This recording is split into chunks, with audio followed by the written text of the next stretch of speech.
Belo bacholi kachel kilo buluo oduju. Antina bino botu. Ana bino botu. Chunya petima yom. Chunya petima yom karana. Now, chwe chunya ti en. Miro win chwe chunya mabe kama chwe chunya ti ye. Win kama chwe chunya ti ye. Wan watika luen pekara. Wati chung pekara. Wati lok pekara. Wadiero kwa wa mekonyo kara. Wadiero kwa ma megwa mekonyo kara. Wana chela ria dek muni. Unyo kimu kene machagwa pange uke. Wati lok pekara. Niano duju kare duju. Ngat mo petamo. Kono nining korti nining. Wana ngeo. Wangeo ni diere pekara pe yot. Diere pekara iwa level mado o level ma wan mo kene wa diere iye para warinyo wakilo Ugandan. Pe yot. Ento chwe ti en karana. Chwe ti en wun machala choli. Ene ye ni. Chilling man money anymore. Makitika mione. Ni chente en chere yet la wuri go chente en chere logi kom la wuri chente eni lwenyo kom la wuri matiga log ma patek me konyo karani konye morongo in machala chuli iye pingo me gamo chente eruni iye pingo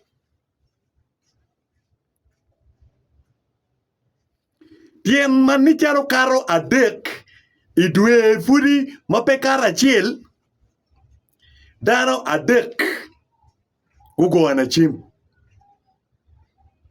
manin fut ki wako kikemba fut ki wako unyoki lobo mapat par nyoy kontinent mapat par chidong mono lwenyedo bigika wene lwenyedo bibedo pekare marumani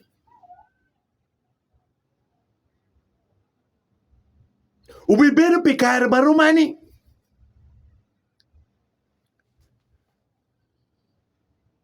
Chochoke la wara mo mati activist. Goana chimni ngat makumano goana chim ki UK ki London ni ayet in nywa lok maraji kumi. Chela warja no goana chim wacha. Te wajiri taba weni ngati be kipe wanye da ngeo. Ino put petite en ma chile. Chio mier kong watamu wan machalo activist. Wana di mwini manok mawatika lwen pikakani. Umier wangeo ni chilling tika biro kika ichano lwen. Chilling komberi tika biro ki chano lwen. Gamente tika chwalo chilling komberi chano lwen. It's now 2 months. Coming to 3 months. Ma NRM government tika chwalo chilling komberi chano lwen. Atem ngadi Chagwari kuni ye tamma. Atem ngadi chagwa kuni ye tamma. Chente tika donyo 11 weng. Chilling matika donyo kikin families weng ben tiego maparata. Ento me family ni alego ne ugikoko. Kangat ma cheli family tika luen mati erokaka unyome konyo dogang enuni unyome protecting that family. Alego wun mauti family enuni unyo dogot enuni ni peda ko chak luen kinwu kekenwu. Bin an machalo Daniel Soka wayama mogo ikuana ni an pabi berula tunge kiremo. Dok I'm a man of integrity. Secret mama logo wakit ngat money. I will never disclose it to the other side. I will never disclose it to that side. Why? Because angeo ikit me diplomacy. Unyo kit me human temperament. Unyo me beru makwiri. Unyo me beda umiri wogin makilwane integrity. ni kira wada wa kira ngat muni chani wa no ni kira ngat chani ni mong mau no wa sharing wa kere ni umir party whiteboard opponent mamege. That is what we call integrity. Eto liet total bot umegi na mugu may no ni mong mu kene mano chagwa kana sharing kene ubilogo me yepta ubilogo me wajene bot la monena ni wek ana du gor chiu mir ngene an pego an pe god dok an pe yat ana ti dano nera nyik be chare ticha ni angatal. So ka ini provoking antotwal unyo chanyo antotwal kum god umiringe ni nero mo abi muj kedi. So gik chanyo ano totwal kum god kai tamo ni imete merki chanyo ane kum god chi ana bi weki chi iwango an teke chanyo ane kum god pekare mapol unyo che abiro bora waini lokti kuman joko ba che iri mete ki chanya ane kum god chi bi yeni la lo rate kila lo dog la guju rate kila guju Koko palatin ganino, ayo alo pingo pete bod mine. Koko palatin ganino, ayo alo pingo pete bod wone bene pe. Alo pingo pete bod mine bene pe. Alo pingo pete bod dane. Koko palatin ganino. So ni may bi niyang ni la guju rate kila guju dog la lo. What the killer long. So don't over provoke me. Payel ano katoba. This is the Daniel Soka Makao Kejo right. Kao Kejo ubi kwanyu to. Ubi bayo chen. Pien wane kakawa. Mwit mabara mweni la luoro udoge yi mine. Doge yi mini. Weka nem keke nywali kudojo. Biela taro weka nen chere gangwa. Biela taro weka nen anen God wa. So pay them memete ki yoko antotwal against the world unyo ikon God.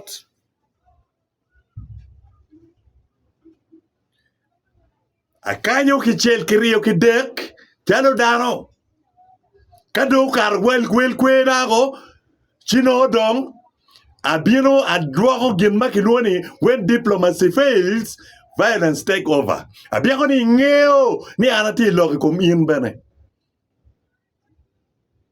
Anyang ni ngeo ni anbera ti logi kum in. Chimete, this is the last warning ma.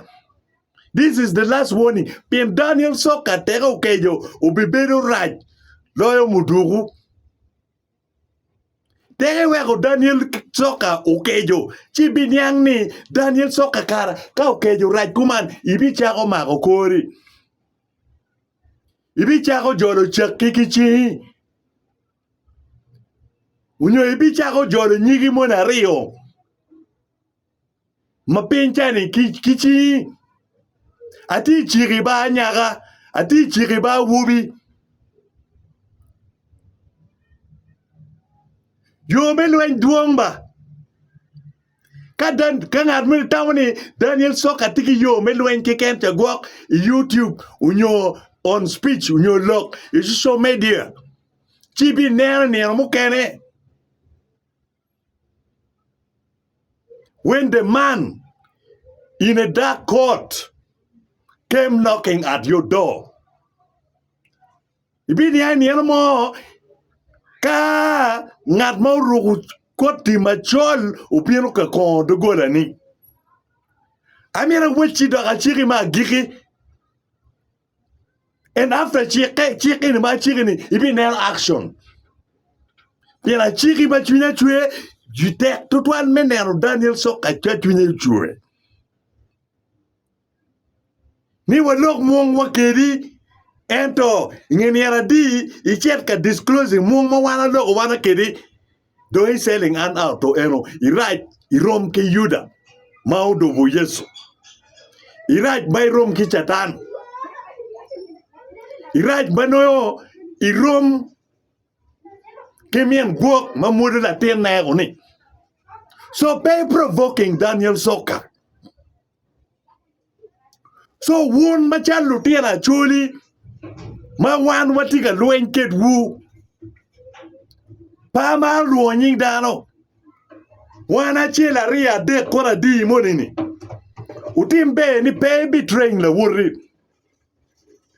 pe I betraying la wuri umiringeni dano charo Daniel Soka ni tiki kero metimo gin mo ke ken juya wajini pe ngat mo tam ni Daniel Soka tikene Daniel Soka peti kene petam ni Daniel Soka ni uber gimo matidi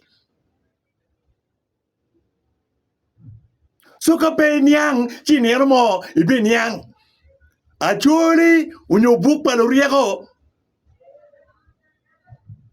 wajoni a fool understand when he dies. A fool understand only understand on his sick bed or when he's about to die.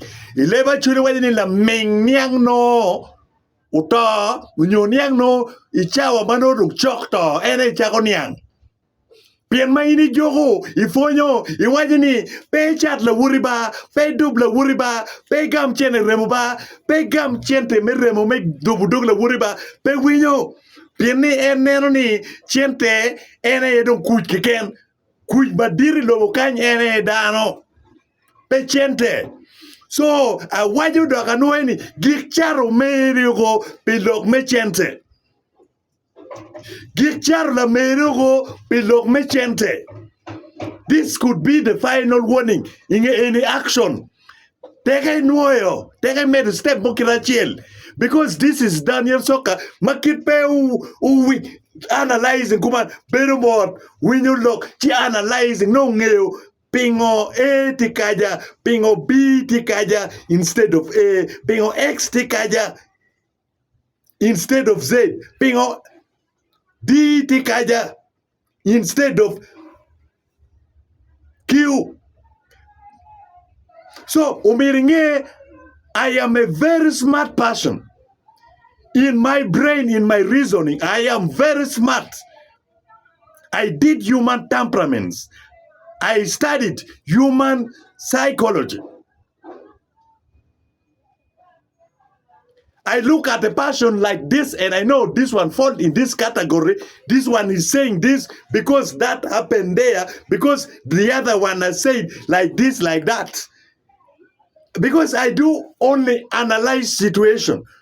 When you are blessed with wisdom, when you are blessed with high intelligent question, you only sit and watch things. You only sit.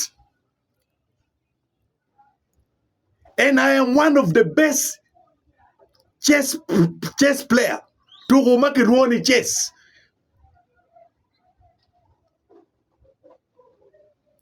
To go politician, to go make witch, to go make Adam. So, and to go make Adam, I am very smart in it. I'm very smart in to go make Adam, you to go make Adam. Can you tell me it is smart, and Chiwango? Penny human psychology, kifonyo wakit me poro poya weng, we nyang lok money, kifonyo wakit me poro, we bed la ming, we nyang lok gatchani, kifonyo wa, me loko tiu no go bene, me lok charo dao, unyo me loko duan no go. In psychology, we have too many tones. We take it duan kitiun mapol. Ngat bok pano psychology ngeo ni lok ene umiragami ton makuman alogiton makuman unyo alogiton mana dier unyo alogiton makuman ngat ene alogiton makuman alogiton makuman ngat mok pano psychology taru Daniel Sokan ngeo gin ene wenkong Ngat ma kwano human psychology. Ngiu ginene weng. Ngiu ginene weng. So don't irritate, don't provoke, don't trespass.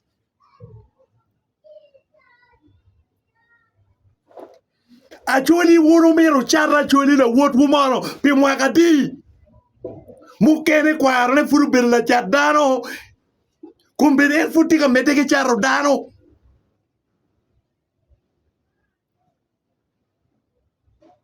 Uchate ki wane kare pa min nere amiru nega churi ki langi irwama duong irwama pon mape wache put pe romo wu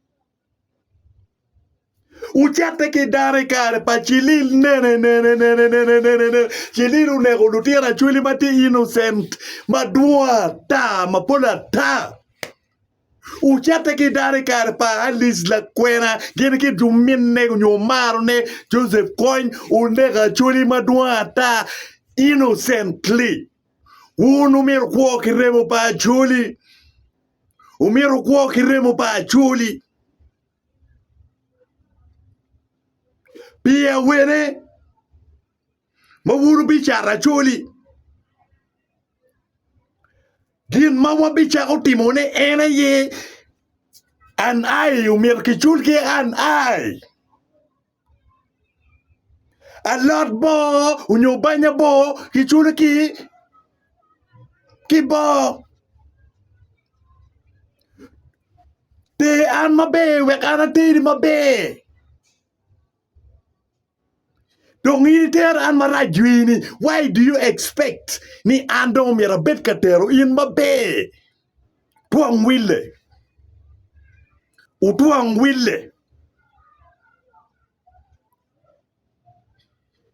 In mighty a rilan. Pinga chwala chilling ni kilwenyi kom Daniel Sok. In mighty in Australia. Pinga tamoni Umiro ichwal chilling melwenyi kom Daniel Soka. In mighty Europe igara kuman we pinga tawni umiro ichwal chilling melwenyi kom achuli la wuri. In mighty gamente pa Museveni NRM pinga chwal chilling ni kilwenyi ikom la wuri unyome moko mach iloba chuli pinga. Pingo in itamni luenyi kom ngat matika konyi me luenyi me protecting wampo wuru. Pingo itaw ni biri lueny ikom ngat mati ke kunyi me lueny pi in pi protecting ngom pa kweru unyo pi ngom ma indigi maja ibi chamo unyo ibi kwa ye pingo actually Gieneni matino winyo Daniel Soka gi eni dongo diere ke tiga lueny pi actually ni petien loke ni kono kiti chulo gi wen ma pol tutwan nyo kitiga miyo gi a lot of money. No, we are doing it pikara, piremo, be protecting Ompachuli, be protecting Karachuli, be protecting one wing ikin wakeken wa, me konyo one wadi lwen pe one.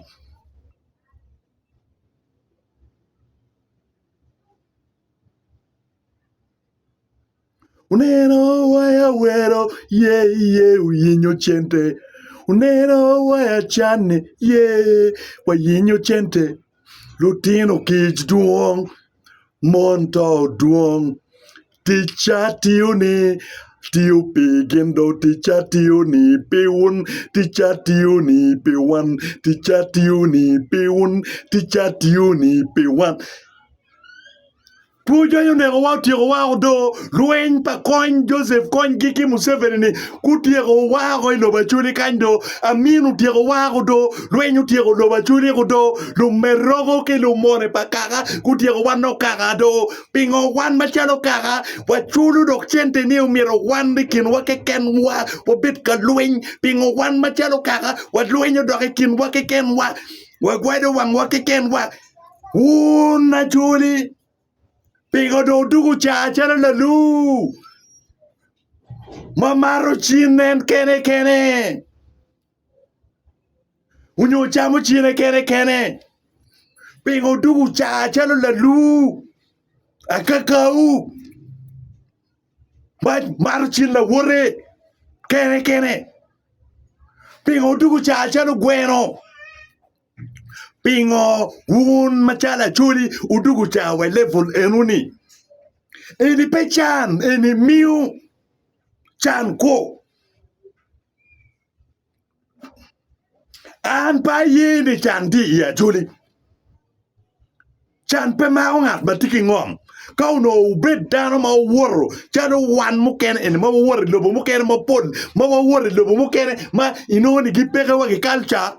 Ma megi pengeu ber mugu wanerne wa kwarne be kamu miru doge ye peke u miru kwa street agu ekitwa kiwene go kamu kene ya chule no kiti pora go Pingo in the other ghetto mukene chali Soweto in South Africa nyukika bedu mukene chi ubicha oneneni achuli kara chan pege loba chuli to achuli lobo mulon culture wati kite kwarwa wati ki wadi ilobo mukene lokni wadi ni peke wati peke culture peke kajemi no gig wangari loko kene pe kai mor waneba ni is a crime iloke neba ni bal Kuri lego kade kono kautum ki kwene ki bur wati mani ko ngani peke achuli ufonyu ripekin bu ufony mare uwek ndeke ke kimbu uwek bedu cha pe uwek likiente nyo loka lim uwek won machalo kaka nyo wan machalo kaka wa bedu cha umir ki lok nini umir dano tula kagu logi pinga wun pe winyu lok ubi charte pe magadi umir ngeni ini tiga miyo chete me lwenyo koma chuli la wuri unyo me char la wuri unyo ne umir kine ka chuli la wuri nigo in ben umir ngeni history repeat itself donc in ben ki bi kwanyo chente me planning me nego in yeromo awajo man pilobo achuli awajo man piloba na kilobo na luani his excellency Daniel Soka, the voice of the voiceless.